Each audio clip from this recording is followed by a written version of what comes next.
ಹತ್ತಿರ. ಇನಿಯ ಎಂದರೆ ಅದಕ್ಕೂ ಎತ್ತರ.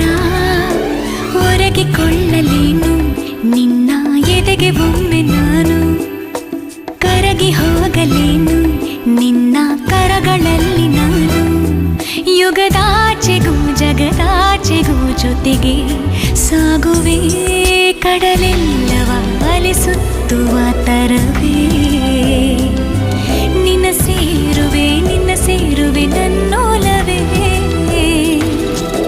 ಸಂಜು ಮತ್ತು ಗೀತ ಸೇರಬೇಕು ಅಂತ ಬರಿದಾಗಿದೆ ಎಂದು